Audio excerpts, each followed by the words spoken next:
Hello everybody, welcome back to my channel. तो आज हम हमारा डिस्कशन जो पिवट टेबल्स का है उसको आगे बढ़ाएंगे। हमने लास्ट वीडियो में देखा था कि कैसे अगर हमारे पास कोई डेटा सेट है तो उसमें से हम पिवट टेबल बना सकते हैं और पिवट टेबल की मदद से हम कितने आसानी से डेटा को एनालाइज कर सकते हैं। हमने ये भी देखा था कि कैसे अलग अलग कस्टमाइजेशन हम यूज कर सकते हैं पिवट टेबल्स को क्रिएट करने के बाद। अभी आप जब डेटा एनालाइज कर रहे हो तो ऑब्वियसली आप उस डेटा को एनालाइज करके किसी को प्रेजेंट करोगे, राइट? और प्रेजेंट करने के लिए जो बेस्ट तरीका है वो है कुछ चार्ट्स बना के या कुछ विजुअल्स डेवलप करके आप उसको प्रेजेंट करो, क्योंकि वो कहते हैं ना, a picture is worth 1,000 words. तो आज हम देखेंगे कि आप कैसे पिवट टेबल के साथ पिवट चार्ट्स बना सकते हो और कैसे उसको कस्टमाइज कर सकते हो। बेसिकली हम ये 5 चीजें आज देखने वाले हैं। First, how to create pivot chart. हम दो एग्जांपल्स देखेंगे जहां पे हम पिवट चार्ट्स बनाएंगे, दो अलग अलग टाइप के। फिर हम देखेंगे कि आपके पास अगर कोई नंबर एक फॉर्मेट में है बट आपको पिवट चार्ट्स के अंदर उसको कुछ फॉर्मेटिंग चेंज करनी है तो वो कैसे करना है। और फिर जब आप पिवट चार्ट्स बनाओगे तो आपको एक डिफॉल्ट डिज़ाइन मिलेगी। अगर आपको वो डिज़ाइन चेंज करनी है, थोड़ा कस्टमाइजेशन करना है, तो हम देखेंगे वो भी कैसे आप कर सकते हैं। तो देखते हैं कि ये सब चीज़ें हम कैसे करेंगे। तो सबसे पहले ये मेरा डेटा सेट है, यहाँ पे 1,000 रोज का डेटा है और बेसिकली एम्प्लॉय डेटा है। तो यहाँ पे डिपार्टमेंट, बिजनेस यूनिट, जेंडर कौन है, सैलरीज क्या है, एक्सेट्रा एक्सेट्रा डिटेल्स दी हुई है। तो सबसे पहले पिवट चार्ट इंसर्ट करने के लिए हम यहाँ पे कर्सर रखेंगे कोई भी एक सेल पे और इंसर्ट पे जाएंगे और यहाँ पे पिवट चार्ट पे क्लिक करेंगे और जो सेकंड ऑप्शन है पिवट चार्ट एंड टेबल, उस पे क्लिक करेंगे। अभी मैंने ऑलरेडी ये टेबल बनाया हुआ है। मैंने टेबल क्यों बनाया है ये मैंने मेरे लास्ट वीडियो के अंदर बताया था, आप चाहे तो वो वीडियो देख सकते हैं। तो ये हमने यहाँ पे न्यू वर्कशीट सिलेक्ट किया हुआ है और यहाँ पे मैं ओके जैसे ही क्लिक करूंगा आप देखेंगे ये यहाँ पे एक पिवट टेबल और पिवट चार्ट का कुछ तो स्क्रीन खुल गया है, राइट? अभी अगर हम डेटा को फिर से देखें तो यहाँ पे कुछ बिजनेस यूनिट्स हैं और उस बिजनेस यूनिट्स में मेल्स और फीमेल्स काम कर रहे हैं। सपोज मुझे ये देखना है कि मेरा जेंडर डाइवर्सिटी क्या है अलग अलग बिजनेस यूनिट्स में। मेरे जेंडर डाइवर्सिटी मतलब मेल फीमेल का रेशियो क्या है वो मुझे देखना है और प्रेजेंट करना है मैनेजमेंट को। तो देखते हैं उसका चार्ट कैसे बनाएंगे। तो उसके लिए क्या करेंगे, जेंडर को ड्रैग करेंगे और एक्सिस में डाल देंगे और एम्प्लॉय काउंट के लिए हम एम्प्लॉय आईडी को वैल्यूज में डाल देंगे और यहाँ पे काउंट दिखा रहा है, राइट? तो आपने देखा पहले यहाँ पे एक उसने डिफॉल्ट बार ग्राफ बता दिया है। बट मुझे इसको फिल्टर करना है बाय बिजनेस यूनिट, तो बिजनेस यूनिट को मैं ड्रैग करके फिल्टर्स पे ड्रॉप कर दूंगा, राइट? इतने तक तो सब कुछ आसान है। अभी एक चीज है, मुझे यहाँ पे काउंट दिखा रहा है बट मुझे काउंट नहीं चाहिए, मुझे परसेंटेज चाहिए, राइट? तो क्या करेंगे, राइट क्लिक करेंगे और यहाँ पे शो वैल्यूज एज में परसेंटेज ऑफ ग्रैंड टोटल, इसको सिलेक्ट करेंगे। तो अभी हमको परसेंटेज मिल रहा है बट मुझे बार ग्राफ नहीं चाहिए, मुझे चाहिए एक पाई चार्ट। तो क्या करेंगे, यहाँ पे इस ग्राफ को सिलेक्ट करेंगे और यहाँ पे आप डिजाइन में जाएंगे और चेंज चार्ट टाइप और यहाँ पे आप पाई पे क्लिक कर सकते हैं और ये नॉर्मल पाई चार्ट ही ले लेते हैं और यहाँ पे इसको ओके करेंगे और डेटा लेबल्स को ऐड कर देते हैं। तो अभी आप देख सकते हैं कितने आसानी से हमको ये पता चल गया कि मेरे सारे बिजनेस यूनिट्स को अगर मैं लूं तो मेरा फीमेल एम्प्लॉय का जो परसेंटेज है वो 51% है, ऑलमोस्ट 52%, और मेल्स 48% है। अब देखते हैं कॉर्पोरेट उस बिजनेस यूनिट में क्या है। तो कॉर्पोरेट के अंदर ऑलमोस्ट 50-50 है, फीमेल्स 49 और मेल्स भी अराउंड 49-50 ही है। मैन्युफैक्चरिंग में देखते हैं या आर एन डी में देखते हैं क्या है। तो आर एन डी में भी सेम है, राइट? और उसी तरह से अगर स्पेशलिटी प्रोडक्ट्स देखें तो वहां पर फीमेल्स 52% है और मेल्स 48% है। तो ये हमने पहला एग्जांपल देखा जहां हमने एक पाई चार्ट के थ्रू एनालाइज किया कि मेरा जेंडर डाइवर्सिटी या मेल टू फीमेल रेशियो अलग अलग बिजनेस यूनिट्स में कैसा है। तो अभी सेकंड एग्जांपल के लिए हम क्या करेंगे, हम अलग अलग बिजनेस यूनिट्स में हमारी एनुअल सैलरी कितनी है वो देखेंगे और उसको हम अलग अलग कंट्रीज से भी फिल्टर कर सके इस तरह का चार्ट बनाते हैं। तो उसके लिए मैं क्या करूंगा, बिजनेस यूनिट्स को ड्रैग करके एक्सिस पे ड्रॉप करूंगा और एनुअल सैलरी को ड्रॉप करूंगा वैल्यूज पे। तो अभी ये पाई चार्ट दिखा रहा है, हम इसको चेंज करेंगे। उसके पहले क्या करेंगे, कंट्रीज को मैं फिल्टर्स पे यहाँ पे ड्रॉप करता हूँ।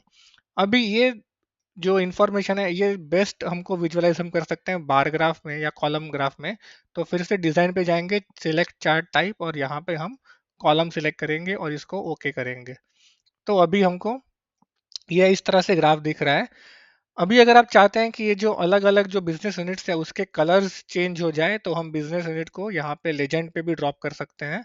और अभी आप देख सकते हो कि अलग अलग बिजनेस यूनिट्स के लिए यहाँ पे अलग अलग कलर के बार्स आ रहे हैं। तो अभी हमने ये एग्जांपल देख लिया। अभी देखते हैं कि अगर मुझे ये नंबर्स जो है एक्चुअली ये सैलरीज हैं, तो ये करेंसी है, तो उसको कैसे चेंज करेंगे। अभी तो प्लेन नंबर्स हैं, अगर मुझे इसको करेंसी का फॉर्मेट देना है तो वो कैसे करेंगे। तो उसके लिए मैं क्या करूंगा, इस पूरे यहाँ पे रो को सिलेक्ट करूंगा, राइट क्लिक करके हम जाएंगे नंबर फॉर्मेट में, और यहाँ पे हम सिलेक्ट करेंगे करेंसी और करेंगे ओके। तो अभी आप देख सकते हैं यहाँ पे सारा कुछ जो भी है यहाँ उसके आगे रुपीस का सिंबल लग गया, मतलब अभी ये एक करेंसी के नंबर फॉर्मेट में है। बट आप ये भी देख सकते हैं कि यहाँ पे जो नंबर्स है बहुत बड़े नंबर्स है, राइट। आमतौर पे जब बहुत बड़े नंबर्स होते हैं, जनरली ये प्रैक्टिस है कि अगर बहुत बड़े नंबर्स हो एक्सपेशली करेंसी, तो हम उसको के या मिलियन रुपीस ऐसे करके हम रिप्रेजेंट करें, मतलब थाउजेंड्स ऑफ रुपीस और मिलियंस ऑफ रुपीस ऐसे करके उसको हम रिप्रेजेंट करें। तो वो कैसे कर सकते हैं, उसके लिए हम फिर से ये सारे पूरे रो को सिलेक्ट करेंगे और यहाँ पे राइट क्लिक करके फिर से नंबर फॉर्मेट में जाएंगे। अगर आपको ये वीडियो पसंद आया तो वीडियो को लाइक करिए, और अगर अभी तक आपने चैनल को सब्सक्राइब नहीं किया है तो सब्सक्राइब कर दीजिए। ये आपके लिए फ्री है बट इससे हमारा बहुत फायदा होता है। अभी आपको दो जगह पे ध्यान रखना है। एक आप यहाँ पे ध्यान रखिए ये कैसे चेंज होता है, जैसे मैं कुछ सेटिंग चेंज करूंगा, और दूसरा आपको ध्यान रखना है इस चीज पे। और कस्टम में जाने के बाद क्या करेंगे, यहाँ पे इसको निकाल देंगे और यहाँ पे 0, कॉमा, इन्वर्टेड में के लिखेंगे। तो जैसे ही आप लिखेंगे यहाँ पे आप देख सकते हैं फॉर्मेट अभी इन थाउजेंड्स ऑफ रुपीज हो गया है, राइट। अगर आपको डेसिमल प्लेस चाहिए तो आप क्या कर सकते हैं, 0.0 लिखेंगे तो 0 लिखेंगे तो 1 डेसिमल, 2 0 करेंगे तो 2 डेसिमल। ऐसे आपको जितने डेसिमल प्लेसेस चाहिए उतने आप कर सकते हैं। अभी मैं यहाँ पे से डेसिमल प्लेस निकाल देता हूँ। अभी सेकंड ऑप्शन, अगर मुझे थाउजेंड्स नहीं, अगर मुझे मिलियंस के अंदर इसको दिखाना है तो कैसे दिखाऊंगा, तो मैं यहाँ पे एक और कॉमा ऐड करूंगा और यहाँ पे के को निकाल के यहाँ पे मैं एम टाइप करूंगा। तो अभी आप देख सकते हैं सेम वैल्यू अभी 27 मिलियन करके आ रही है, राइट। अगर सिमिलरली अगर डेसिमल प्लेस चाहिए तो 0.0 लिखेंगे तो 1 डेसिमल, 2 0 करेंगे तो 2 डेसिमल। अभी इसको हम 1 डेसिमल तक ही रखते हैं। तो ये आपने देखा कैसे हम ने नंबर फॉर्मेटिंग भी किया यहाँ पे, ताकि हमारा रिपोर्ट जो है पढ़ने वाले को आसानी हो, राइट।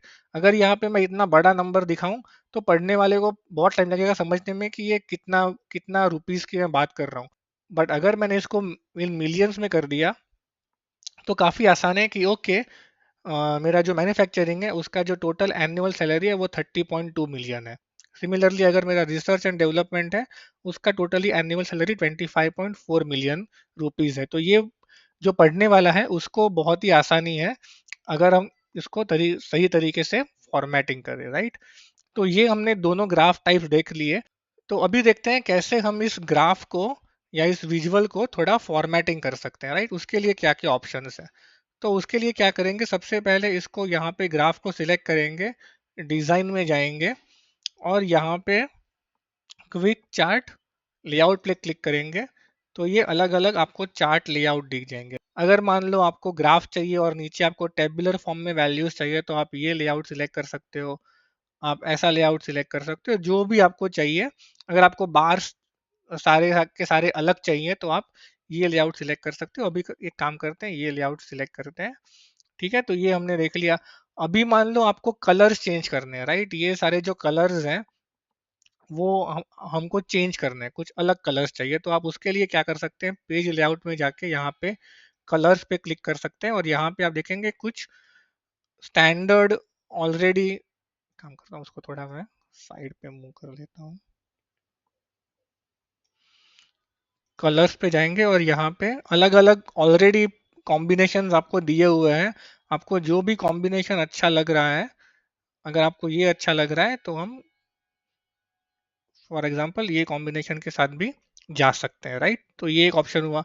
मान लीजिए अगर आपको ये फॉन्ट जो है टाइटल्स के वो चेंज करने हैं, तो आप क्या कर सकते हैं, फॉन्ट्स पे क्लिक करके आपको जो भी फॉन्ट चाहिए वो आप यहाँ पे सिलेक्ट कर सकते हैं। बट मान लो आपको पूरा इसका थीम जो है वही प्री डिफाइंड चाहिए, राइट। बैकग्राउंड फॉन्ट कैसे चाहिए, लेजेंड कैसे चाहिए, अगर वो पूरा आपको वन शॉट पे चेंज करना है तो यहाँ पे कुछ कुछ ऑलरेडी थीम्स भी दी हुई है। तो आप उन थीम्स के जरिए भी आपको लेजेंड, आपका बार के कलर्स, वो सारे उस थीम के हिसाब से आप एक ही शॉट में चेंज कर सकते हैं, राइट। तो फॉर एग्जांपल हम इस थीम के साथ जाते हैं। तो हाँ, ये हमने देखा कि हमने कैसे पिवट चार्ट बनाया, हमने दो एग्जांपल्स देखे। हमने देखा कि हम कैसे नंबर फॉर्मेट भी चेंज कर सकते हैं, और फिर हमने देखा कि हम कैसे हमारे रिपोर्ट्स को कस्टमाइज कर सकते हैं। बाय।